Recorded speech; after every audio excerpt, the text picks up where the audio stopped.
Selamat sore. Saya mengajak kita membaca Injil Matius. Kita akan membaca Matius pasal 27 ayat 11 sampai ayat 26. Kita akan membaca pertanggapan. Saya akan mulai membaca Matius 27 ayat 11. Saudara sekalian akan menanggapi membaca ayat 12. Demikian kita membaca pertanggapan sampai ayat 26.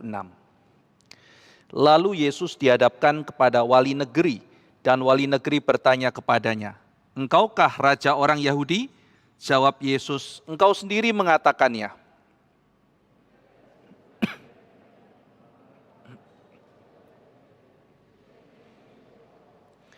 Maka kata Pilatus kepadanya, "Tidakkah engkau dengar betapa banyaknya tuduhan saksi-saksi ini terhadap engkau?"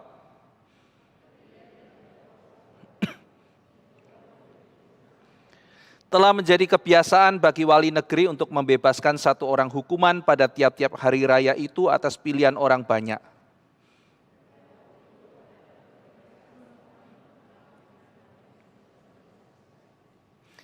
Karena mereka sudah berkumpul di sana, Pilatus berkata kepada mereka, "Siapa yang kamu kehendaki kubebaskan bagimu? Yesus Barabas atau Yesus yang disebut Kristus?"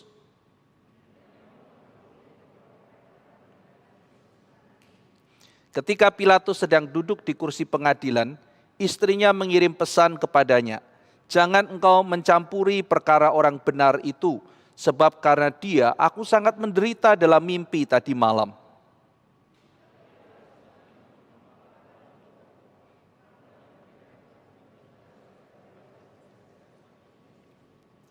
Wali negeri menjawab dan berkata kepada mereka, "Siapa di antara kedua orang itu yang kamu kehendaki kubebaskan bagimu?" Kata mereka, "Barabas."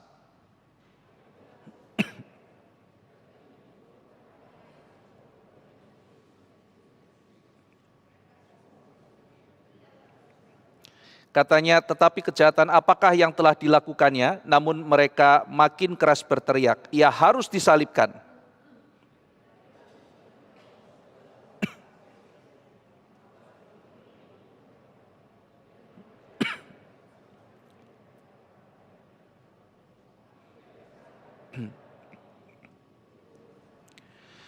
Dan seluruh rakyat itu menjawab, "Biarlah darahnya ditanggungkan atas kami dan atas anak-anak kami."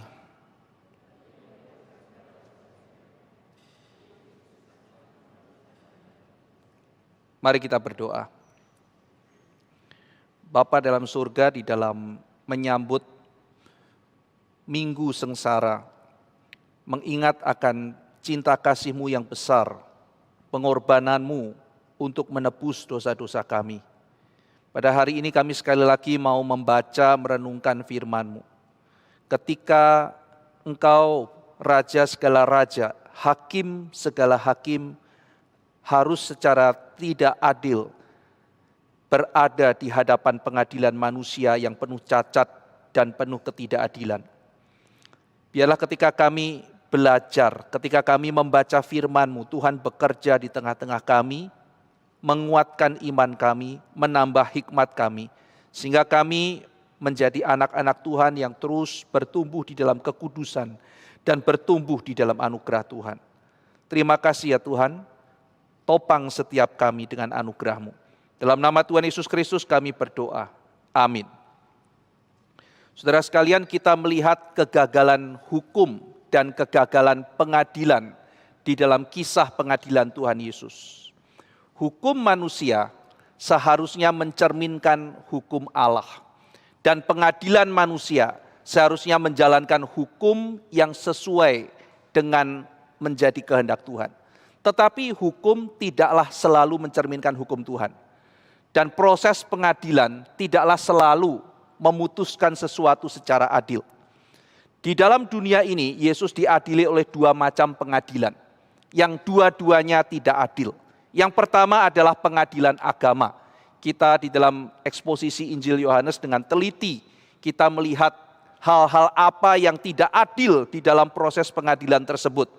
Di dalam pengadilan agama kita sudah dengan teliti misalnya menyelidiki proses pengadilan di malam hari itu inkonstitusional pada waktu itu. Menjatuhkan hukuman mati di malam hari tanpa menunggu keesokan harinya, tanpa diperbincangkan lebih lanjut, itu melanggar hukum pada waktu itu. Jadi ada begitu banyak poin-poin yang dilanggar, yang sengaja mereka lakukan demi untuk menyalibkan Tuhan Yesus. Kaum Sanhedrin yang ada pada waktu itu juga dipilih. Tidak semua anggota Sanhedrin ada. Dipilih hanya orang-orang yang setuju dengan imam besar, sehingga menghindari perdebatan dan percekcokan. Jadi pengadilan agama yang harusnya motifnya menegakkan kebenaran Tuhan di dalam dunia, menjunjung tinggi kebenaran, menjunjung tinggi kemanusiaan, dan menjunjung tinggi pengampunan, hal itu semua tidak dilakukan. Berdasarkan pengadilan yang harusnya menjunjung tinggi anugerah Tuhan dan kebenaran Tuhan, maka anak Allah dinyatakan bersalah dan dinyatakan harus mati. Anak Allah dinyatakan menghujat. Saudara, Tuhan menghujat Tuhan. Tuhan menghujat dirinya sendiri. Itu adalah tuduhan paling konyol di dalam sejarah. Kita melihat bahwa dalam pengadilan ini nama Tuhan bukan ditinggikan. Pengadilan agama itu harusnya meninggikan nama Tuhan.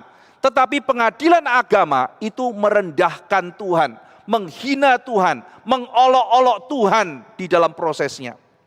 Syarat dengan kebencian, syarat dengan trik, syarat dengan keegoisan. Tidak heran saudara, Yohanes pasal 10 itu keluar dari mulut Tuhan Yesus. Mengenai gembala yang baik, kontras dengan pencuri dan pembunuh. Kita sudah mengeksposisi pencuri dan pembunuh itu tidak ditujukan kepada setan. Tetapi konteksnya dari Yohanes pasal 9, ketika ada orang buta yang dicelikkan matanya, lalu kemudian dianiaya, diinterogasi, lalu kemudian dipaksa untuk akhirnya menghilangkan jejak kuasa Yesus di situ. Maka Yesus kemudian mengatakan, ini gembala-gembala seperti ini. Ini gembala yang jahat. Ini gembala-gembala yang menggembalakan bukan untuk dombanya itu menjadi baik, tetapi dombanya ini hanya menjadi alat untuk keuntungan dia sendiri. Gembala ini jahat. Gembala ini menghancurkan domba-dombanya, menindas domba-dombanya. Muncul kalimat di dalam Yohanes pasal 10. Dan Yesus mengklaim dia adalah gembala yang baik. Memang dalam perjanjian lama dikatakan bahwa gembala-gembala yang jahat itu suatu hari akan berhadapan dengan Tuhan sendiri. Dan Tuhan akan mengirim gembala yang sejati, gembala yang baik itu untuk menggembalakan umatnya. Saudara-saudara sekalian, maka gereja Tuhan pada waktu itu menjadi sebuah markas antikristus, di mana para petinggi agamanya, para pemimpinnya yang dianggap sebagai orang yang harusnya meninggikan nama Tuhan, pada saat itu merendahkan Tuhan di dalam proses pengadilan yang tidak adil. Yang kedua adalah pengadilan negara yang dilakukan oleh Pilatus mewakili Roma. Harusnya objektif, harusnya adil, menjunjung tinggi asas-asas keadilan menurut waktu itu. Saudara, ada salah satu kalimat indah yang saya kutip, ini berasal dari dunia hukum, lebih baik lolos menghukum orang yang bersalah. Sekali lagi, lebih baik lolos menghukum orang yang bersalah daripada salah menghukum orang yang tidak bersalah. Sekali lagi saya kutip saudara, lebih baik saya kelolosan. Ada orang yang harusnya bersalah, tapi lolos, tidak terhukum. Itu lebih baik daripada salah menghukum orang tidak bersalah, tapi saya jatuhkan hukuman. Saudara, banyak kasus terjadi demikian. Salah satu kasus yang saya baca adalah karena terlalu percaya pada bukti. Saudara mungkin pernah mengenal di dalam sejarah itu ada bukti orang bisa dihukum karena misalnya rambut. Jadi rambut ditemukan di TKP lalu kemudian para ahli mengatakan, oh ini saya meneliti ini betul-betul ada rambut ini, ada DNA-nya, ini adalah rambutnya dia. Pada suatu hari ada seorang pemuda ditangkap dituduh melakukan pembunuhan yang sadis. Lalu kemudian satu keluarga dibunuh dan kemudian akhirnya orang itu diinterogasi, dia mengatakan saya betul-betul tidak melakukan pembunuhan. Oh ada saksi. Saksinya mengatakan apa? Saksinya ini mengatakan dia itu pernah ngomong yang tidak baik tentang orang itu. Loh, iya memang saya tidak suka. Tapi saya tidak suka bukan berarti saya membunuh dia. Loh, tapi kan ada motif. Kamu kan tidak suka sama keluarga itu. Iya, saya memang tidak suka keluarga itu. Tapi bukan berarti saya membunuhnya. Saya betul-betul tidak melakukan pembunuhan. Wah, saudara, dia mengeluarkan segala macam alibi. Tapi tidak bisa. Dia tetap ditangkap. Dia kemudian berusaha membebaskan diri, tapi kemudian muncul sebuah bukti. Katanya ditemukan rambut di tempat kejadian perkara. Dan rambut itu diteliti, para ilmuwan mengatakan, iya kami membuktikan bahwa ini adalah rambutnya dia. Akhirnya orang itu masuk ke dalam penjara. Saudara-saudara sekalian, dari masuk penjara sampai eksekusi hukuman mati, tampaknya perlu waktu yang cukup panjang. Saya kalau tidak salah ingat, setelah 9 tahun di penjara, 9 tahun di penjara, rencananya mungkin tahun ke-10 dia akan dieksekusi. Tiba-tiba dia dibebaskan, saudara. Dia dibebaskan dan kemudian mereka meminta maaf karena ternyata pembuktiannya itu sudah dibuktikan oleh sains setelahnya, itu keliru. Saudara bisa bayangkan ya, perasaan orang tidak bersalah, lalu kemudian karena ini terbukti, kamu tidak terbantahkan, melalui ini apa segala macam, berdasarkan ini adalah DNA-nya kamu. Dia mengatakan, saya tidak tahu itu rambut siapa, saya tidak ada di tempat itu. Dia dimasukkan penjara setelah 9 tahun, lalu kemudian dia dikeluarkan dari penjara. Saudara, yang celaka adalah metode itu dipakai dan kira-kira sudah 12 orang dihukum mati. Apakah mereka betul-betul melakukan pembunuhan? Tidak ada yang tahu. Kemungkinan juga tidak berdasarkan kasus itu. Nah maka saudara-saudara sekalian, kalimat itu ketika dipikir-pikir ada benernya ya. Lebih baik saya kelolosan. Wah gak kebukti nih, bagaimana ya lolos. Daripada saya kemudian menghukum orang yang tidak bersalah. Di Indonesia ada satu kasus. Kita tidak tahu betul-betul apakah orang itu bersalah apa tidak. Mungkin saudara pernah dengar yang kasus kopi itu ya, siapa namanya? Jessica ya kalau nggak salah ya. Itu adalah salah satu kasus yang betul-betul sampai akhir itu sulit untuk dibuktikan. Betul-betul diracun atau tidak. Nggak ada, saudara. Buktinya semua nggak ada. Hakim pun kesulitan di dalam itu. Sehingga akhirnya saya tidak terlalu mengerti hukum. Sehingga kenapa alasannya akhirnya dijatuhkan hukuman. Tetapi itu salah satu hal yang saya percaya hakim ketika mengambil keputusan. Itu juga sangat susah. Sangat susah ketika mengambil keputusan. Karena ada kalimat lebih baik lolos menghukum orang yang bersalah daripada salah menghukum orang yang tidak bersalah. Menjatuhkan hukuman bahkan hukuman mati tapi ternyata tidak bersalah. Nah posisi Pilatus lebih susah lagi saudara. Karena Pilatus sudah tahu, kalau tadi kita lihat kasus misalnya yang di Indonesia itu mungkin hakim bingung. Tidak ada bukti tapi jangan-jangan ini bersalah. Bersalah tapi buktinya bagaimana ya? Bukti fisiknya tidak ketemu. Wah itu pergumulan yang saya kira saya bisa pahami ketika hakim itu bergumul. Akhirnya itu nanti keputusannya kan pro dan kontra ya saudara di Indonesia. Ada yang setuju, ada yang tidak setuju, masih menjadi perdebatan sampai hari ini. Nah saudara, tetapi kasus Tuhan Yesus lain. Pilatus ini sudah tahu jelas Tuhan Yesus itu tidak bersalah. Ini bukan perdebatan, ini dia tahu jelas Yesus tidak bersalah. Tapi sekarang masalahnya orang-orang mendesak Pilatus menjatuhkan hukuman mati. Jadi ini pengadilan yang sangat tidak adil. Ini bukan bingung mereka tidak tahu faktanya lalu kemudian bagaimana menjatuhkan hukuman. Bukan seperti itu. Sekarang faktanya adalah orang ini tidak bersalah dan Pilatus diminta untuk menjatuhkan hukuman. Saudara-saudara sekalian, mereka tidak melaksanakan hukum Tuhan. Hukum Tuhan tidak dilaksanakan oleh para imam itu. Mereka melaksanakan hukum yang adalah Tuhan mereka. Mereka tidak melaksanakan hukum Tuhan. Mereka melaksanakan hukum yang adalah Tuhan mereka. Di dalam kehidupan kita sebagai orang Kristen, saudara harus membedakan melaksanakan hukum Tuhan dengan melaksanakan hukum yang jadi Tuhan kita. Hukum harus mencerminkan hukum Tuhan. Ketaatan mencerminkan ketaatan pada pribadi Tuhan. Tetapi ketaatan buta pada hukum itu akhirnya menjadikan hukum yang impersonal dipisahkan dari Tuhan, menjadi Tuhan palsu yang kita ikuti. Saudara sekalian, Pilatus itu simpati kepada Tuhan Yesus. Dia mengetahui Tuhan Yesus tidak bersalah, tapi tidak berhenti di situ. Karena para imam juga tahu Yesus tidak bersalah. Tetapi mereka mencari-cari kesalahan Tuhan Yesus, berarti tidak ada simpati. Tetapi Pilatus berusaha untuk membebaskan Yesus. Pilatus simpati kepada Tuhan Yesus. Jadi dia melihat ini pribadi yang unik. Dia tidak bersalah dan Pilatus mencari cara. Ditambah lagi istrinya mendapat mimpi. Mungkin mimpi buruk, mungkin merasa sesuatu yang tidak nyaman dan dia cerita kepada Pilatus. Udah, kamu jangan main-main sama orang ini.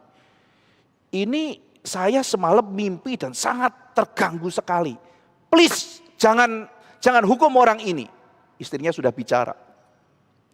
Saudara, di dalam perjanjian lama, Tuhan sering berbicara kepada hamba-hambanya melalui mimpi. Dalam kitab Ibrani dikatakan Tuhan berbicara lewat berbagai macam cara kepada para nabi-nabinya, lewat macam-macam metode, termasuk adalah lewat mimpi. Kepada Yakub misalnya Tuhan berbicara lewat mimpi. Kepada Salomo Tuhan berbicara lewat mimpi.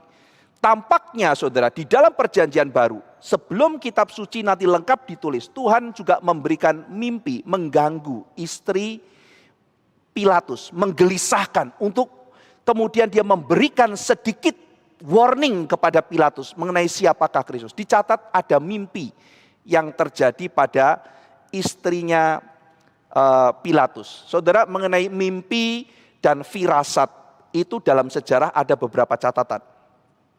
Misalnya ketika Julius Caesar mau pergi, lalu kemudian hari itu dia mau dibunuh. Saudara, ketika dia masuk ruang sidang, semuanya mengeluarkan belati, lalu kemudian menusuk dia satu persatu. Dan di dalam drama, tidak tahu apakah betul apa tidak, dalam dramanya Shakespeare, yang terakhir menusukkan adalah Brutus, seorang yang dipercaya. Dan ketika pertama kali Caesar itu masih melawan-lawan, ketika Brutus keluar, dia speechless, karena dia percaya pada Brutus. Dan kalimat yang keluar adalah, engkau jugakah Brutus? Dan setelah itu Julius Caesar tidak melawan lagi. Dia pasrah menerima semua tusukan dan akhirnya mati. Itu karena Julius Caesar mau menjadi kaisar kembali. Dia mau menjadi pemerintah yang tidak lagi mau dipimpin oleh senat dan sebagainya. Saudara, pada waktu itu kan sudah ditinggalkan bentuk kekaisaran. Nanti yang menjadi kaisar berikutnya adalah Agustus. Julius Caesar itu tadinya adalah pemerintah biasa. Saat itu mereka bentuknya adalah senat. Lalu kemudian ada triumvirat dan sebagainya. Saya tidak detail masuk ke dalam sejarah. Tetapi kemudian dia mempunyai ide untuk menjadi seorang kaisar. Nah, ide ini ditentang oleh banyak orang. Caesar itu orangnya kasar, dia itu karena militer, ketika dia senat, kalau misalnya dia itu kehendaknya tidak dituruti, dia main cara preman, saudara, kirim preman atau apa, itu buat Caesar biasa. Jadi dia tidak terlalu disukai oleh senat, dan dia berhasil membungkam senat, dia punya power, dia punya tentara, saudara.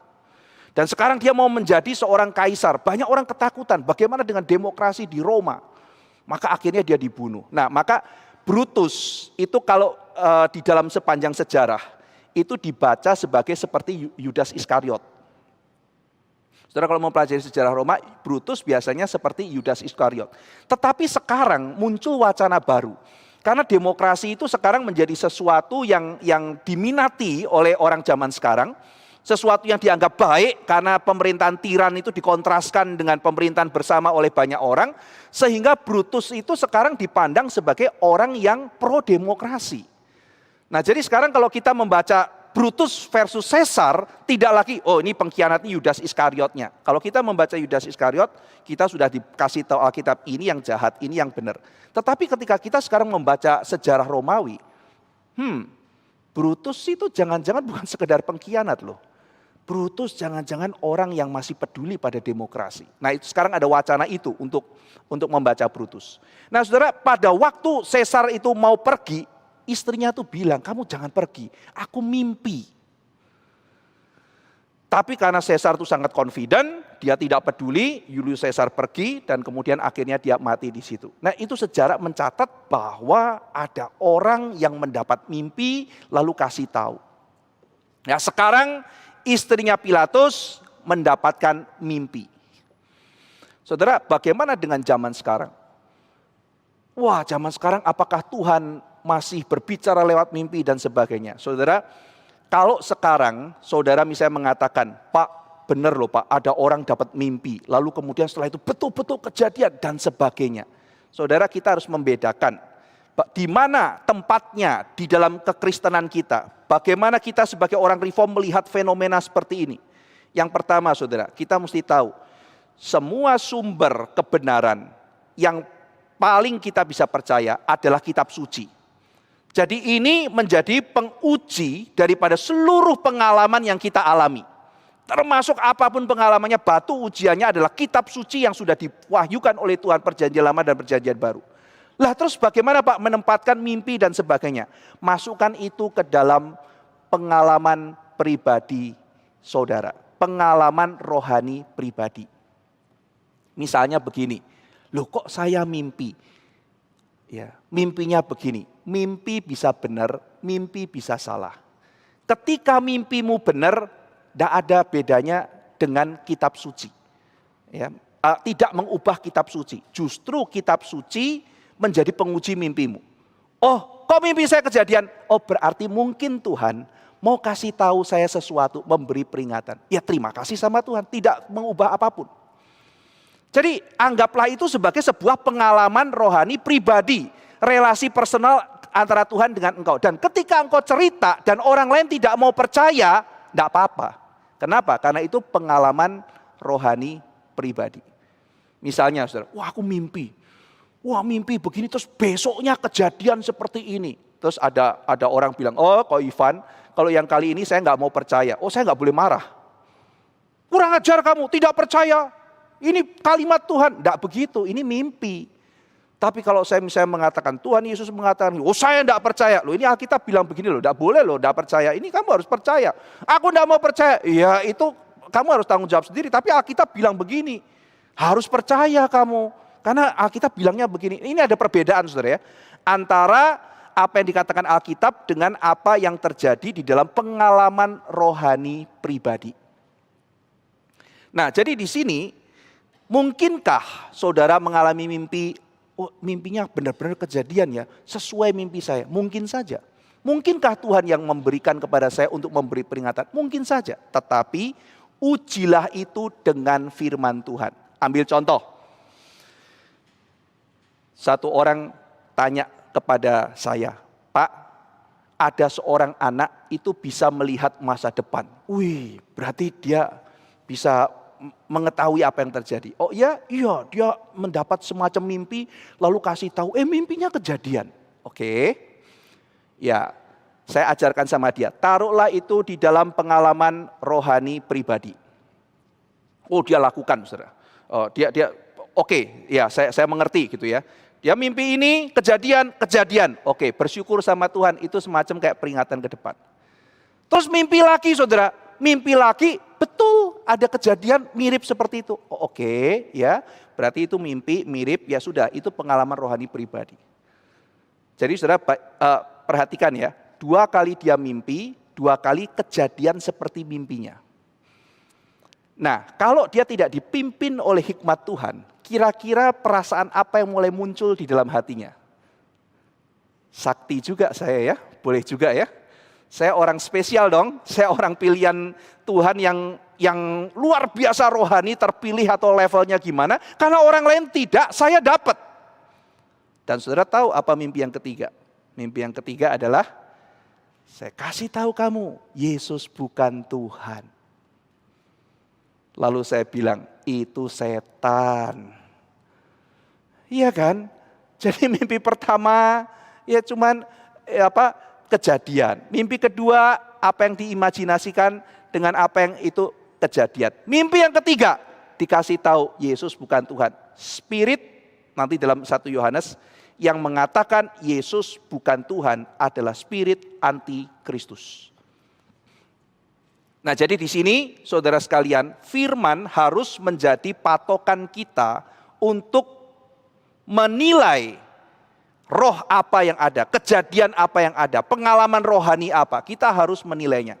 Nah, dengan demikian kita tidak diombang-ambingkan. Kita juga tidak anti terhadap pengalaman-pengalaman rohani pribadi, tetapi kita juga tidak sembarangan menilai pengalaman rohani. Nanti ketika kita masuk di dalam kalimat ujilah tiap-tiap roh, nanti kita akan mendapatkan prinsip, saudara, bagaimana kita menilai pengalaman rohani pribadi. Kita tidak anti, tetapi kita mempunyai sebuah direksi untuk bagaimana menjalani kehidupan rohani dengan baik. Nah, jadi Pilatus ini simpati kepada Tuhan Yesus. Dia berusaha menolong Tuhan Yesus. Dia tahu bahwa orang ini tidak bersalah, apalagi istri saya dapat mimpi, saya harus tolong orang ini. Pilatus menjalankan prosedur. Pertama, menerima tuduhan. Ini sudah sesuai dengan tata cara pengadilan waktu itu. Yang kedua, mencari bukti-bukti. Dia kerjakan. Yang ketiga, menganalisis pembelaan. Dia tanya kepada Tuhan Yesus. Yang keempat, setelah itu pengambilan keputusan. Hasilnya, Yesus tidak bersalah. Dan menurut Pilatus, para pemimpin agama benci dan iri pada Yesus. Makanya dia minta dihukum mati. Saudara sekalian, simpati itu baik. Pilatus bersimpati. Banyak orang juga bersimpati pada Tuhan Yesus. Banyak orang bersimpati kepada kekristenan. Namun dalam mengikut Tuhan, simpati itu tidak cukup. Tuhan Yesus mengatakan sangkal diri pikul salib, bukan simpati. Kalau engkau mau ikut aku, kata Tuhan Yesus, sangkal dirimu, pikul salib, baru ikut aku. Jadi bukan kamu simpati sama saya, kamu kasihan sama saya kah? Tuhan Yesus tidak butuh belas kasihan Pilatus. Tadi pagi saya khotbah di BSD, saya menyinggung ketika para perempuan menangisi Tuhan Yesus. Ketika para perempuan menangisi Tuhan Yesus, lalu Tuhan Yesus berbalik dan menegur perempuan-perempuan itu. Jangan tangisi aku, tangisi dirimu, tangisi anak-anakmu. Saudara sekalian, kalau saudara itu tidak bersalah, lalu kemudian mendapat celaka, diperlakukan tidak baik sama orang, lalu ada orang simpati sama saudara, saudara akan senang, tak? Tuhan Yesus itu tidak bersalah, lalu dihukum, lalu kemudian difitnah oleh para imam, lalu para perempuan itu menangisi dia. Kalau saudara jadi Tuhan Yesus waktu itu, perasaan saudara bagaimana? Ya, ibu keras dikit ya, ya nangisnya keras dikit. Ya, ibu yang di sana, yuk kumpul di sini bareng-bareng 1, 2, 3. Nah gitu ya. Tuh imam dengar tuh, jangan iri terus, pendukung saya banyak, saya terhibur, dia mendukung saya. Kalau saya melayani Tuhan, misalnya saudara juga melayani Tuhan baik-baik, berdasarkan cinta Tuhan mengasihi sesama. Tiba-tiba difitnah, diperlakukan tidak baik. Lalu ada orang simpati sama saudara, kita pasti terhibur. Boleh saudara merasa terhibur. Tapi kita tidak boleh kemudian larut kepada menikmati penghiburan seperti itu. Tuhan Yesus mengatakan, jangan tangisi saya. Kenapa saudara? Tuhan Yesus memberikan prinsip yang penting buat kita. Yaitu apa? Kamu itu simpati padaku, kasihan padaku. Aku itu melayani engkau karena aku kasihan sama engkau. Tuhan Yesus melayani kita karena Tuhan Yesus kasihan sama kita. Bukan karena dia datang butuh belas kasihannya kita. Jangan dibalik. Berhenti nangis. Jangan tangisi saya, tangisi engkau, tangisi anak-anakmu. Kenapa? Karena Tuhan Yesus mengatakan nanti ketika hari kiamat tiba. Kalau saya saja dihukum seperti ini, nanti dalam pengadilan terakhir apa yang terjadi?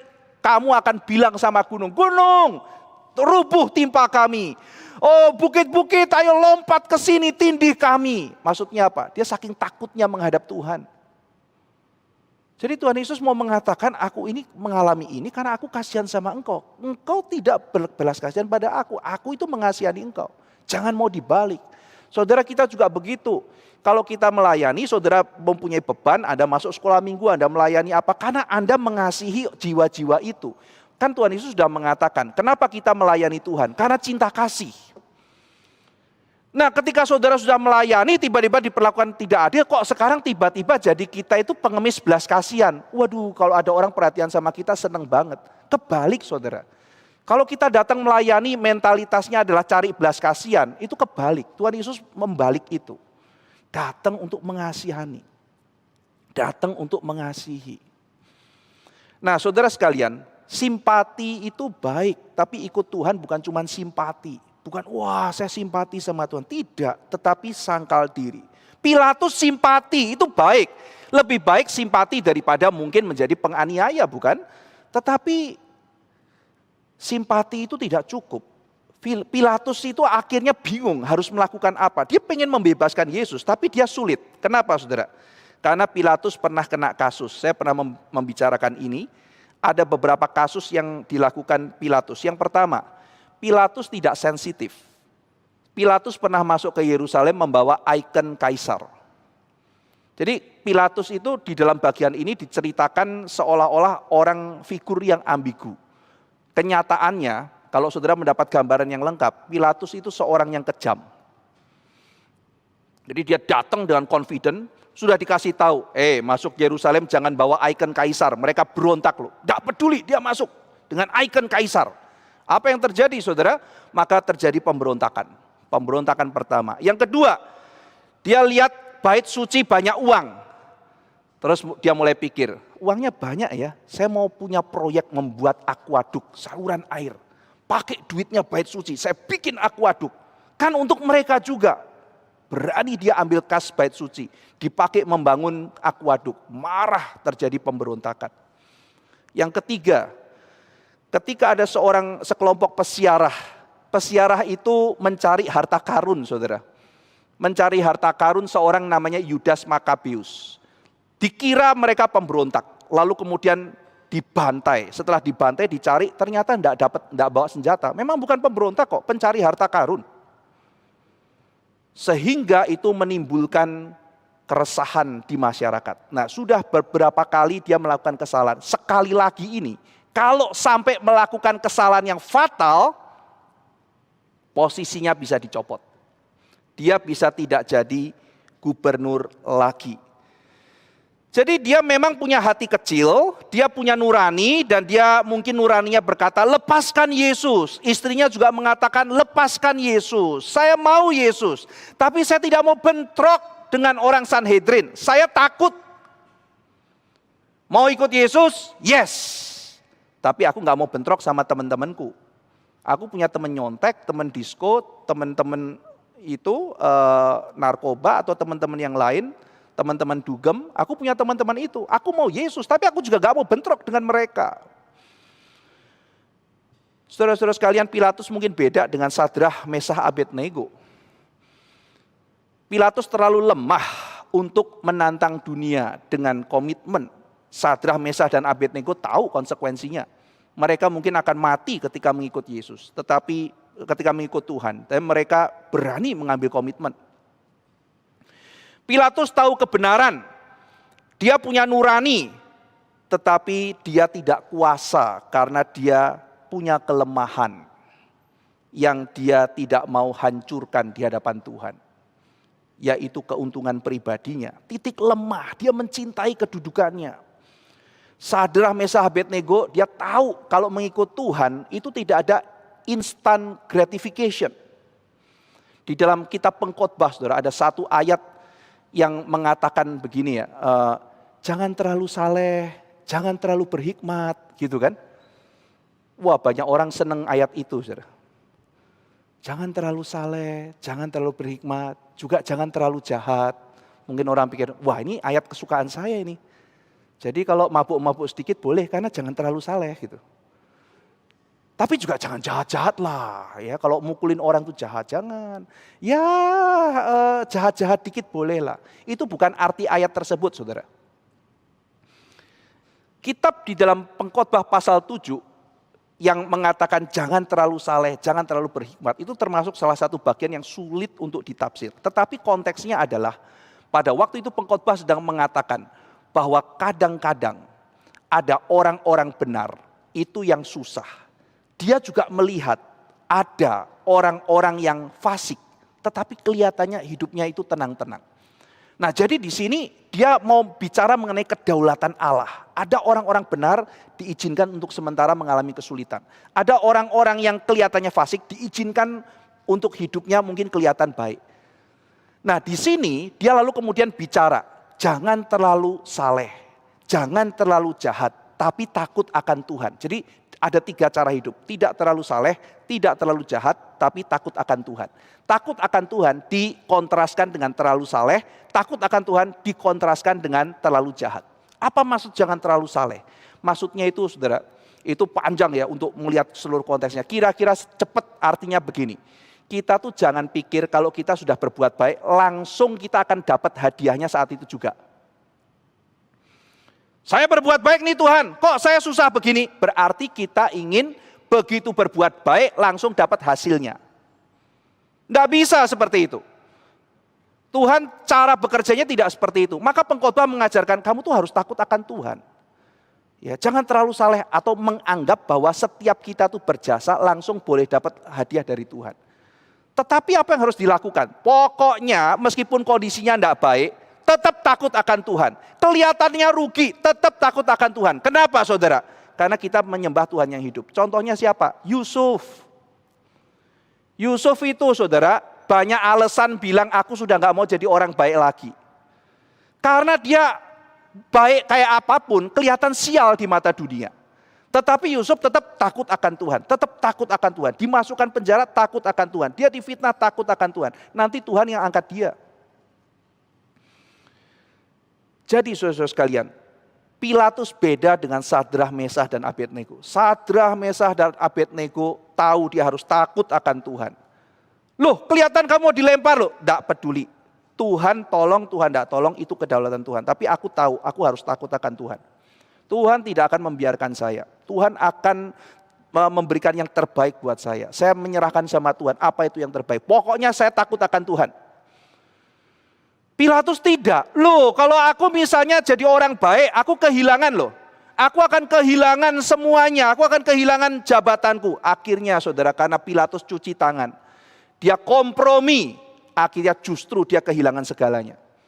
Ada yang mengatakan dalam tradisi Pilatus itu akhirnya di dalam masa tuanya dibuang, benar-benar dibuang oleh kaisar di sebuah daerah Swiss, lalu kemudian mati di situ dan diketemukan dia hampir kayak orang gila. Tiap hari kerjaannya lari keluar cuci tangan di salju. Aku tidak bersalah, aku tidak bersalah. Sampai mati kerjaannya cuci tangan. Karena dia halusinasi lihat darah terus ada di tangannya. Aku tidak bersalah atas darah orang itu. Aku tidak bersalah. Benar atau tidak kita tidak tahu. Tetapi itu yang tercatat di dalam tradisi. Pilatus yang dihantui oleh sesuatu yang dia kira bisa menyelamatkan jabatannya. Toh jabatannya juga akhirnya dibuang. Diambil oleh orang, dia terbuang. Dan akhirnya dia mati di dalam penyesalan. Pilatus adalah contoh orang yang peduli pada Tuhan, mulanya simpati pada kebenaran, kelihatan mau melakukan sesuatu yang benar, tetapi toh akhirnya dia membuang semua kebenaran karena dia mau menyenangkan semua. Mau menyenangkan semua. Saudara, Anda tidak bisa menjadi penyenang semua orang, tidak bisa. Sampai Anda mati, Anda tidak bisa menyenangkan semua orang. Tetapi Anda bisa menyenangkan yang benar. Lakukan yang benar. Kerjakan yang benar. Senangkan hati Tuhan. Lakukan yang benar. Dan mungkin untuk itu Anda akan mendapat pertentangan. Pasti saudara. Pro dan kontra itu pasti ada. Tuhan mengizinkan. Tuhan mengizinkan manusia menentang dia untuk nanti akhirnya dihakimi. Siapa kita? Pro dan kontra pasti ada. Saudara-saudara sekalian, kita harus punya sebuah prinsip. Maka dalam kitab Pengkhotbah juga pasal 7 ada yang bilang, kita tuh tidak usah dengerin semua orang ngomong. Kepo ya kalau pakai bahasa sekarang ya. Kamu tuh gak perlu dengar semua orang ngomong. Gak perlu dengarkan. Ya. Kenapa begitu? Kalau kamu mau dengarkan semua orang ngomong, kamu akan dengar orang ngomong jahat tentang kamu. Maksud pengkhotbah apa? pasti dalam dunia ini ada orang ngomong jahat sama kamu. Sudahlah ampuni, tidak usah terlalu diperhatikan. Jangan engkau mengukur dirimu berdasarkan orang lain tuh ngomong apa tentang kamu. Jangan. Terus pengkhotbah juga ngomong, kamu kan juga sering ngomongin jahat orang lain. Nah ini, kita sendiri itu saudara ya, kita sendiri kadang-kadang ngaku ya, nanti sama Tuhan masing-masing gitu ya. Kita kan sering ngomongin sama orang lain kadang-kadang jahat loh saudara. Pak saya enggak, ya puji Tuhan kalau gitu ya. Tapi itu kata kitab suci. Kita jangan semua orang ngomong didengerin. Kenapa? Kamu toh juga enggak sempurna dalam perkataanmu. Kamu juga sering ngomongin orang lain. Ya. Jadi di sini saudara-saudara sekalian, kita itu kalau mau semua orang ngomong baik tentang kita, itu mimpi. Itu mimpi. Dalam dunia aja enggak mungkin ada begitu. Kita aja enggak mungkin kan, ada saudara di sini yang ngomong baik kepada semua manusia di dunia ini, saudara ngomong baik. Enggak mungkin juga kan, kalau begitu kita kan kompromi juga. Masa orang salah kita enggak bilang salah? Nah berarti di sini saudara-saudara sekalian, kita akan menghadapi pro dan kontra. Tidak semua orang akan menyenangi atau setuju pada pandangan kita. Pascal mengatakan, kalau kita bisa dengar semua perkataan orang lain pada kita, kata Pascal. Kita tuh sahabat mungkin nggak lebih dari 4, kita teman tuh nggak lebih dari 4 orang katanya. Kalau kita bisa dengar perkataan semua orang, teman kita mungkin nggak lebih dari 4. Apa yang Pascal mau katakan? Kita tuh sering tidak sempurna dalam perkataan. Kita juga kadang-kadang jahatin orang lain. Maka pengkhotbah katakan, jangan dengar semuanya. Kenapa? Kamu juga harus tahu, kamu juga nggak sempurna. Kamu juga sering ngatain orang lain. Nah, jadi karena ada pro dan kontra, karena orang juga bisa mengatakan sesuatu menentang kita, kita harus mengambil posisi. Jadi kita bukan menyenangkan semua orang, bukan itu saudara. Tetapi saudara harus mengambil posisi. Apa yang harus saya lakukan? Karena apapun yang saudara putuskan pasti pro dan kontra. Pasti ada orang yang tidak suka sama saudara, pasti. Tetapi kalau Anda mau seperti Pilatus, gimana ya? Ya nyenengin Yesus, ya nyenengin teman, ya nyenengin Yesus, ya bikin orang-orang imam itu gak marah sama saya. Terus kayak begitu akhirnya apa yang terjadi saudara? Yang terjadi adalah saudara akan dihukum oleh Yesus dan saudara dihukum oleh orang lain juga. Itu yang terjadi pada Pilatus. Tidak punya prinsip. Saudara-saudara berbahagialah orang yang mungkin untuk sementara harus menanggung banyak susah. Tetapi saudara berani melangkah mengambil kebenaran. Saudara melakukan kebenaran. Sadrah, Mesah, Abednego menantang dunia. Dia dengan cara hidupnya menantang semua ajaran yang salah. Iya saudara, kita memang diajarkan konflik itu tidak baik. Damai itu baik. Tetapi saudara-saudara sekalian, damai yang sejati itu muncul ketika kita melakukan kebenaran, bukan? Dan ketika kita melakukan kebenaran, bukankah dalam dunia masih ada ketidakbenaran? Maka seruan untuk perdamaian bukan berarti sama sekali kita harus menyenangkan semua orang. Bukan itu artinya. Kita tetap menjadi orang yang mencintai damai, tetapi kita menjadi orang yang punya posisi. Kita berusaha sebaik mungkin damai dengan semua orang, tetapi kita bukan berarti harus menyenangkan semua orang. Kita harus punya posisi. Kita punya posisi misalnya apa? Saya punya posisi bahwa kita anti aborsi. Ya, saudara harus ngomong anti aborsi di dalam masyarakat. Itu posisi kita. Kita punya posisi bahwa LGBT adalah dosa. Itu posisi saudara. Ya. Bukan berarti orang yang bergumul dengan LGBT itu semuanya pendosa. Kita harus membedakan temptation dengan sin. Nah, saudara harus bedakan ini ya. Jadi ada orang tanya sama saya, Pak Ivan, kalau Pak Ivan lihat ada orang yang sedang bergumul dengan LGBT, apakah Pak Ivan akan berikan dia posisi pelayanan? Oh, saya bilang tergantung. Kita harus bedakan loh. Kita harus membedakan sin and temptation. Dia itu punya kecenderungan, berarti dia itu mengalami temptation. Tetapi kalau dia bisa menang atas temptation itu, dia tidak berdosa. Jadi di dalam kita memberikan misalnya bimbingan, kita harus pertama kali make it clear ya antara sin sama temptation. Banyak orang tidak bisa bedakan itu. Wah, aku tertarik, wah aku sudah berdosa, belum tentu. Ya, antara temptation, godaan sama sin itu dua harus dibedakan. Kalau enggak, berarti orang yang punya kecenderungan, pokoknya sampai dimanapun dia terus berdosa. Kasihan loh. Itu kita tidak membedakan antara itu. Saudara punya hasrat untuk misalnya berzina. Tapi saudara dengan firm mengatakan tidak, aku ikut Tuhan. Anda tidak berdosa. Godaan dengan kemudian misalnya firm pada kebenaran. Demikian juga orang yang mengalami kesulitan. Nah, tetapi kita punya posisi, saudara. Kita harus punya posisi. Kita harus dengan berani menyatakan posisi kita. Dan dunia tidak akan senang. Pro dan kontra pasti ada. Nah, Pilatus kepingin menyenangkan semua. Dan dia mencoba untuk lihat titik terang. Bagaimana saya menyelamatkan Yesus? Ada kebiasaan, ada tradisi, ada budaya. Ada kebiasaan di hari menjelang Paskah itu boleh melepaskan orang, boleh pilih. Nah ini titik terangnya. Saya pakai tradisi ini, pakai kebiasaan ini untuk menyelamatkan Yesus. Kebudayaan saudara sering menjadi baju penutup dosa manusia. Kita ingat kisah di Kejadian. Pakai baju dari daun untuk menyelamatkan diri dari Tuhan. Wah kamu kenapa bersembunyi? Adam pakai baju dari daun untuk menghindari Tuhan. Pakai bikinan sendiri. Pakai kebudayaan untuk lari dari Tuhan. Saudara, banyak yang kecewa terhadap kebudayaan kok. Kebudayaan seringkali tidak membawa manusia itu lebih baik.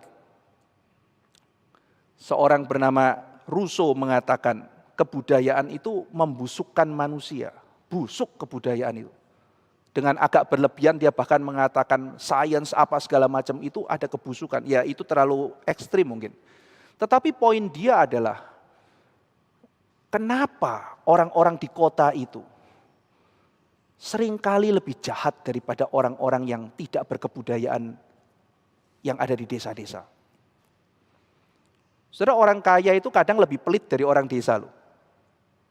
Orang kota itu lebih pelit dari orang desa. Padahal orang desa mungkin lebih miskin dari orang kota. Tapi lebih pelit. Kenapa?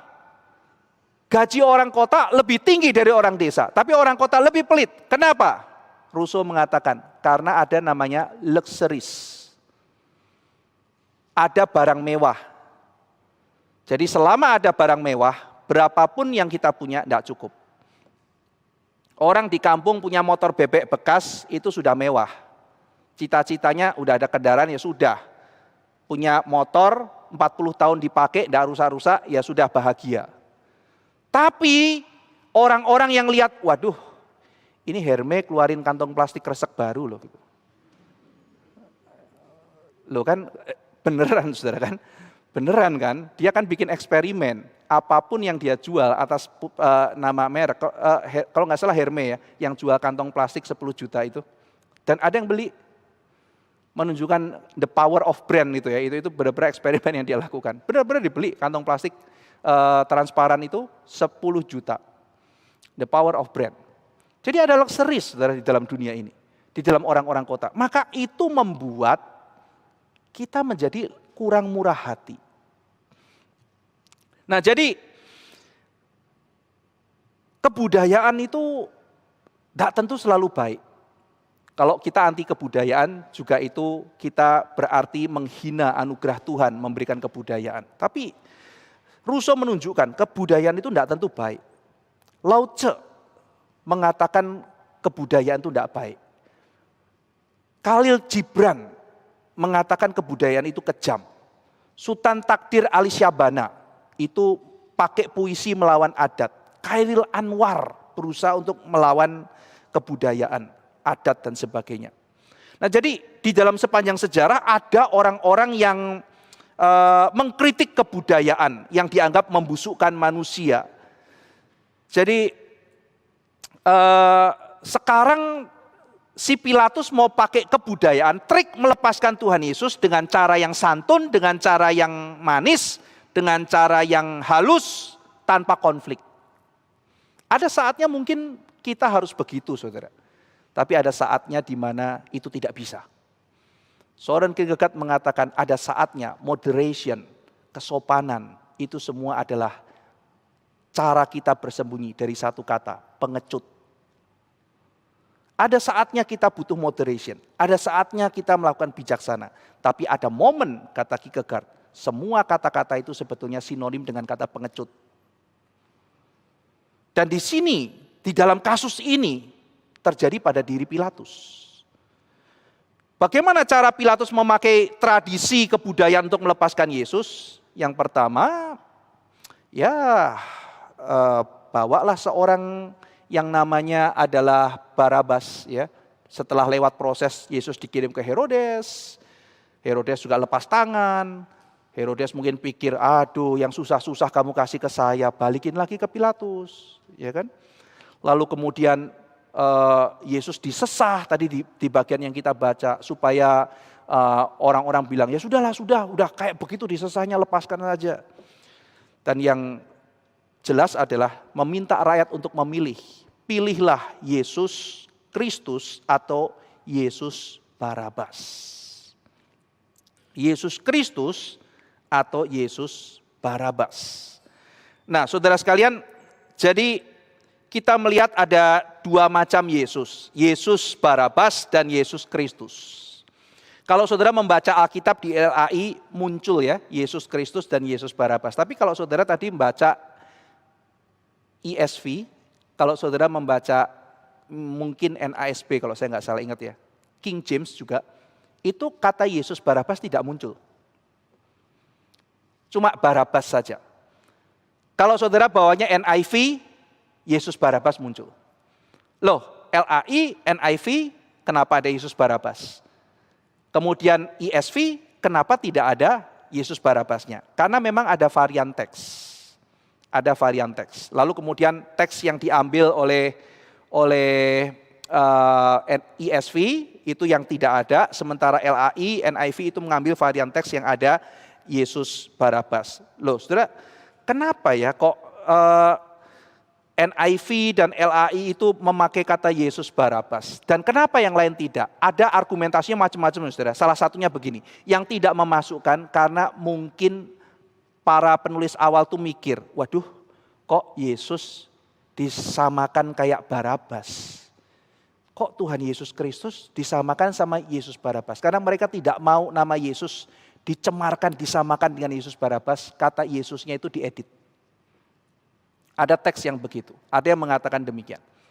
Ya, nah, tetapi ketika kita sudah lewat masa itu, kita melihat justru ini kan adalah perbandingan yang sangat menarik ya, Yesus Kristus dan Yesus Barabas. Nah, saudara, tetapi ketika kita tadi membaca kalimat Yesus yang disebut Kristus, berarti sangat masuk akal kalau kalimat sebelumnya adalah membandingkan Yesus Barabas atau Yesus yang disebut Kristus. Berarti ada dua Yesus. Yesus yang Barabas, Yesus yang disebut Kristus. Jadi saudara, ternyata Barabas itu nama depannya juga Yesus. Siapa yang mau kau pilih? Siapa yang kau pilih? Yesus Barabas atau Yesus Kristus? Saudara sekalian, menarik perbandingan ini. Apa yang kita bisa belajar dari perbandingan dua Yesus ini? Yang pertama, Pilatus mengkontraskan. Yang satu pemberontak pakai cara perang, yang satu mengajarkan damai. Yang satu pakai cara bunuh, yang satu pakai cara kasih. Yang satu pakai cara lebih cepat menampakkan hasil, pakai berontak, kalahkan Romawi, berhasil. Yang satu perlu waktu lama untuk membuktikan. Saya pernah diskusi dengan salah seorang di antara saudara yang belajar politik. Saya sengaja kasih sebuah pertanyaan. Pada waktu itu kita sedang menghadapi kasus di mana Pak Gubernur Ahok itu sedang didemo gitu ya. Lalu kemudian saya bilang, orang Kristen ini ketika berpolitik itu pakai politik teladan Kristus. Kita pakai politik yang tidak pakai kekerasan. Maka dalam sejarah politik, orang yang pakai pedang, yang pakai kuasa, yang pakai bunuh dan sebagainya, itu kan cepat menang ya. Ya, waktu itu kan saudara lihat ya ada demo, wah ketika orang demo gitu menakutkan, terus kemudian kita kan juga balas ya saudara ya, demonya kita nggak nyeremin saudara, orang seneng gitu, bagi-bagi bunga gitu, terus saya tanya sama dia, kita tuh kalau demo mereka tuh ketawa-ketawa gitu, kenapa? Kalau kita demo bawa bunga, mereka kan bawa pedang, ya kita nggak bawa pedang gitu. Kita ketawa-ketawa bagi coklat ya demo, terus kita juga seneng kan demo-demonya gitu. Banyak orang yang rame-rame di jalan, ada orasinya juga nggak membakar kebencian saudara. Nggak ada gitu, gulingkan, nggak ada yang kayak begitu orasinya. Orasinya intelek saudara. Yang demo saya lihat ya ibu-ibu gitu kan ya, habis lari pagi ikut demo gitu kan. Mungkin berhenti masaknya nanti siang aja. Jadi demo yang sopan, demo yang ramah. Terus saya bilang sama teman kita ini, orang nggak takut gimana kita orang Kristen bisa menang ya. Jawabannya menarik, dia jawab menarik. Pak, tapi memang dalam sejarah politik ya begitu Pak. Orang Kristen itu menangnya lama. Udah kayak gitu terus nanti kan kita digiles tuh Pak. Dianiaya, dibantai, diapain. Tapi lama-lama orang lihat, yang benar kok orang Kristen. Lama-lama kemudian akhirnya apa? Akhirnya diubah sama orangnya dibantain ini Pak.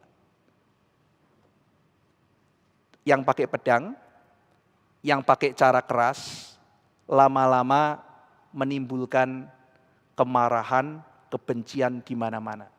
Yang pakai cara Tuhan Yesus lama, tapi akhirnya berhasil. Saudara sekalian, apa yang terjadi di Timur Tengah belakangan ini? Saudara kalau pelajari, googling dan lihat, terjadi sebuah fenomena yang menakutkan di Timur Tengah. Yaitu apa? Timur Tengah sekarang mirip Eropa.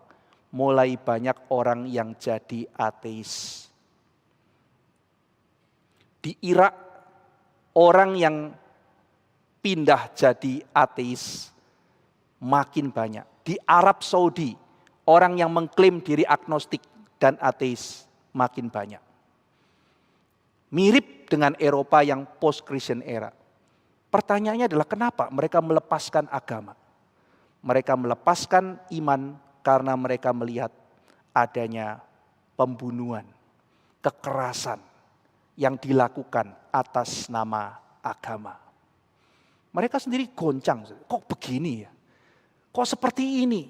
Bunuh, serang dan sebagainya.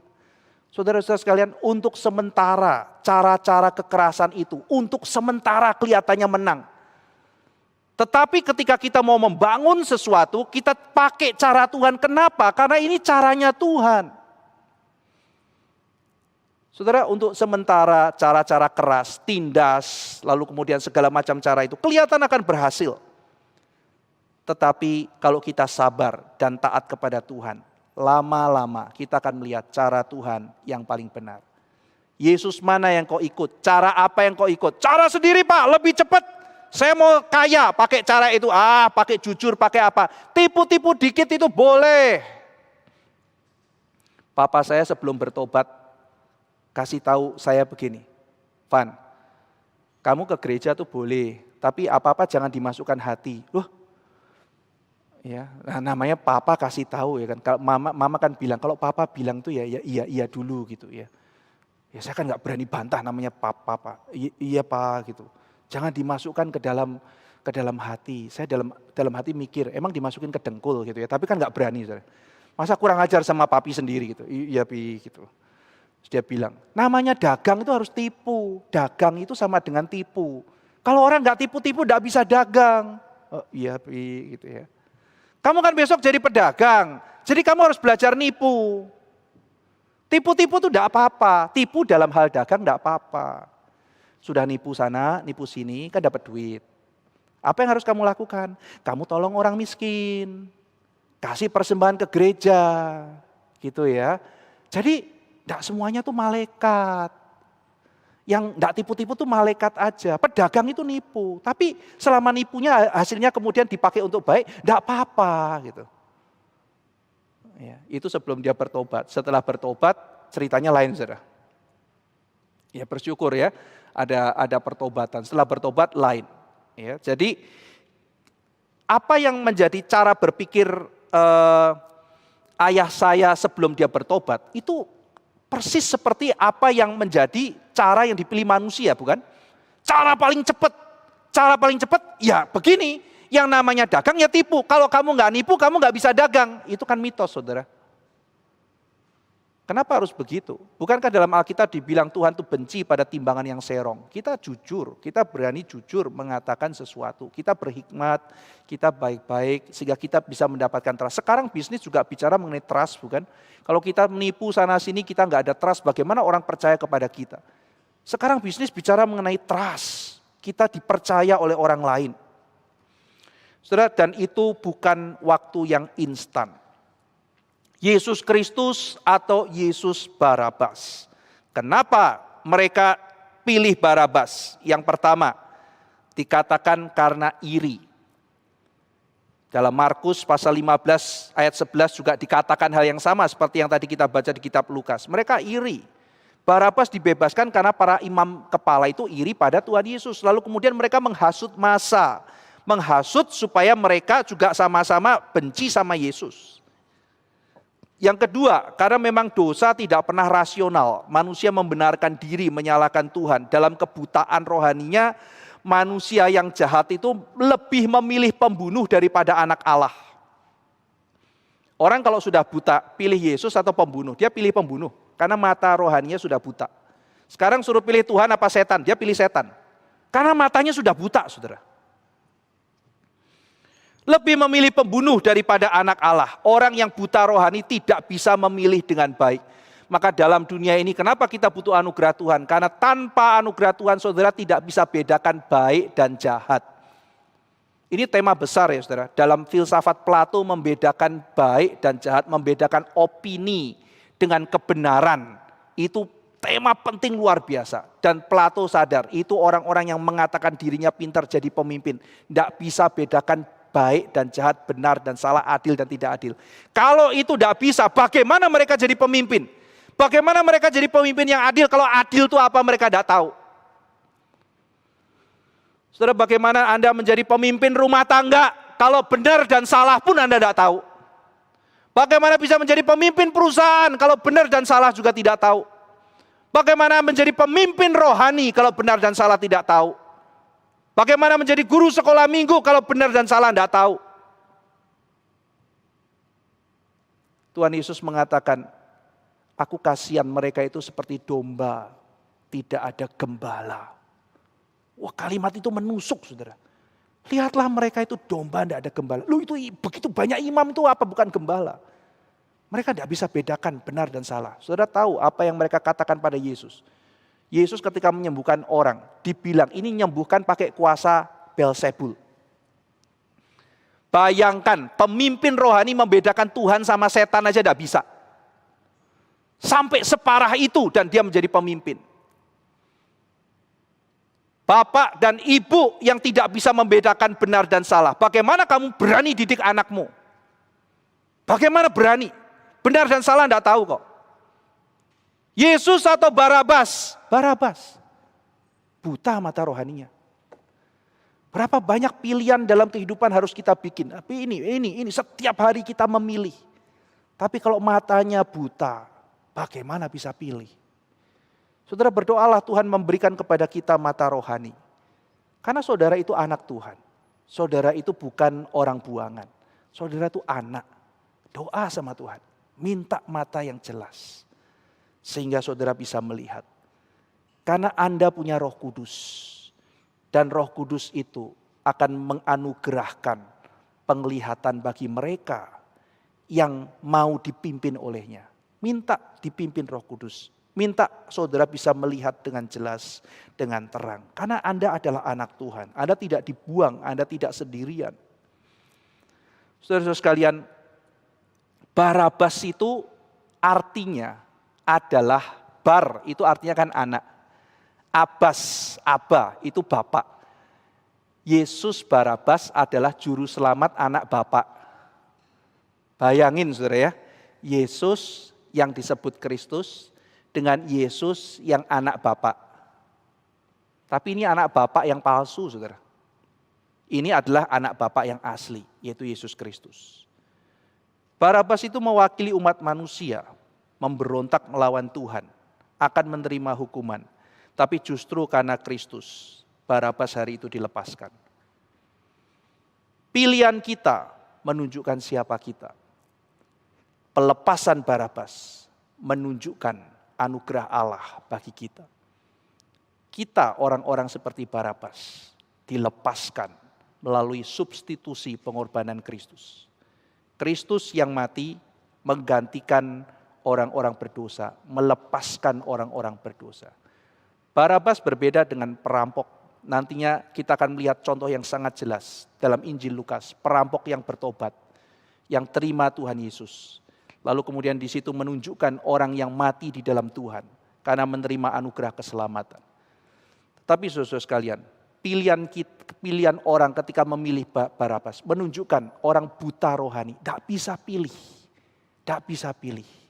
Tetapi seperti perampok yang di sebelah Tuhan Yesus, akhirnya matanya dibuka. Dia bisa melihat dengan jelas dan dia bisa memilih dengan baik. Sementara perampok satunya temannya mati dalam dosanya. Ya begitulah orang berdosa, cuma bisa nyalain orang. Sudah mau mati pun masih salahin Tuhan Yesus. Kalau engkau anak Allah, kalau engkau Mesias, kalau engkau Kristus, ayo turun dari salib, lepaskan dirimu, lepaskan kami. Ya kan, sudah enggak ngaku dosa, masih merintah-merintah. Ya kan, siapa Tuhan diperintah. Ya. Terus kalau suatu hari saya menginjili orang bilang, kalau misalnya Tuhan itu ada, cepat suruh tampakkan dirinya di depan saya, baru saya percaya. Saya bilang sama dia, ntar Tuhan nampakin sendiri, lu bilang halusinasi. Memang hatimu enggak mau kok. Ya. Enggak, aku mau, sekarang juga. Cepat, Tuhan suruh nampakkan dirinya, aku mau percaya. Cepat Tuhan suruh nampakkan. Terus saya bilang sama dia, waktu itu presidennya Gus Dur, saudara. Tolong panggil Gus Dur datang ke sini dulu, saya panggil Tuhan. Dia bilang, mana bisa panggil presiden? Mana bisa saya perintah Tuhan gitu. Ya kamu panggil presiden aja susah kan? Ini Tuhan kok kamu perintah gitu. Tuhan pakai caranya begini, kenapa saya memberitakan Injil? Karena Tuhan maunya caranya begini. Sekarang kamu mau perintah Tuhan, siapa kamu? Kalau dia nggak mau, saya nggak mau percaya. Loh, kamu nggak mau percaya itu kan urusan kamu gitu. Tetapi kamu nggak bisa sekedar argumentasi semacam ini. Karena saya nggak lihat, saya nggak ini, saya nggak begitu. Banyak hal yang kita tidak lihat, kita percaya ada. Siapa yang pernah protes ketika sekolah dikasih gambar atom bulat-bulat gitu? Siapa yang pernah nanya sama gurunya di sekolah, kenapa atomnya bulat? Bapak pernah lihat apa enggak? Kenapa percaya? Saudara, atom bulat-bulat kan? Saya dikasih tahu tuh sama Pak Yohanes Surya, Pak Ivan, orang percaya atom bulat ya. Saya aja nggak pernah lihat atom loh gitu. Tapi saya mengasumsikan atom seperti itu. Terus Pak Yohanes Surya bilang, sebetulnya bukan hanya di dalam, dia mengatakan sebetulnya kalimat orang itu hidup oleh iman itu betul. Orang untuk hal seperti itu mau percaya. Untuk Tuhan kenapa orang tidak percaya ya gitu. Jadi atom bulat, fisikawan, yang ngomong fisikawan saudara. Ya, yang ngomong fisikawan. Dia bilang, saya sendiri ya mengasumsikan kondisi atomnya seperti ini. Kita itu mengasumsikan, kita percaya. Ada banyak hal yang kita nggak bisa lihat dalam dunia, saudara, tetapi kita percaya. Tapi lucu, ada orang yang mengatakan saya baru percaya kalau lihat. Saudara-saudara sekalian, orang yang buta, yang tidak bisa lihat kebenaran, yang mau mati maki-maki Tuhan, perampok di sebelah. Karena dia buta, dia tidak bisa lihat. Dalam kondisinya dia sudah hampir mati, dia menyalahkan Tuhan. Tapi satu perampok itu matanya dibuka oleh Tuhan. Dia ngomong kalimat apa? Tidak takutkah engkau akan Tuhan? Kamu tidak takut Tuhan. Kamu sama saya ini dosa loh. Maka kita mengalami hukuman seperti ini. Kita tuh sampai hari ini seperti mati kayak begini karena kita ini salah. Kita ini dosa. Nah ini saudara-saudara sekalian, ini berarti Roh Kudus sudah bekerja. Biasanya hukumnya orang kalau misalnya tidak ngerti kebenaran, semua itu salah yang lain. Semua salah dunia, salah yang lain. Tidak ada yang berani mengakui saya berdosa, tidak ada. Semua salah yang lain. Tetapi perampok ini mengatakan kita sampai kayak begini, kita bersalah. Hanya saja orang ini tidak bersalah, tidak berdosa. Dia tahu dirinya berdosa, dia tahu Tuhan tidak berdosa. Lalu dengan rendah hati mengatakan, Yesus, kalau nanti engkau datang kedua kali, ingat akan aku. Rendah hati mengaku salah. Rendah hati melihat dosa. Melihat kemuliaan Tuhan. Meminta ampun dan belas kasihan pada Tuhan. Saudara sekalian, orang yang sudah buta, saking butanya, membedakan Tuhan dan penjahat tidak bisa. Kita anak-anak Tuhan, mari kita minta Tuhan memberikan kita mata rohani yang baik. Sehingga dalam kehidupan kita, kita bisa membedakan baik dan jahat, benar dan salah. Sehingga hidup kita dituntun oleh Tuhan. Dan pilihan-pilihan hidup kita memuliakan nama Tuhan. Mari kita berdoa. Bapa dalam surga, ketika manusia dalam dosanya tidak bisa memilih Yesus Kristus dan Yesus Barabas. Satu pilihan yang demikian jelas. Memilih cara Tuhan atau cara manusia. Memilih keselamatan dari Tuhan atau keselamatan ala manusia. Kalau untuk hal yang sesederhana itu, manusia yang buta tidak bisa memilih. Kami tahu ya Tuhan, kami bisa memilih karena anugerah Tuhan. Karena itu ya Tuhan, teruskanlah anugerah-Mu dalam hidup kami. Masih ada banyak pilihan-pilihan yang harus kami tempuh. Masih ada banyak hal-hal yang harus kami putuskan dalam setiap hari. Karena keseharian hidup adalah pengambilan keputusan. Tuhan, tolong Roh Kudus bekerja di tengah-tengah kami. Memberi kami mata rohani yang jeli untuk membedakan benar dan salah. Dan terlebih dari itu, beri kami keberanian untuk memilih yang benar. Dan menerima oposisi. Meskipun untuk sementara kami susah, beri kami iman untuk percaya bahwa orang yang percaya kepada Tuhan tidak akan pernah dikecewakan. Terima kasih ya Tuhan, dalam nama Tuhan Yesus kami berdoa. Amin.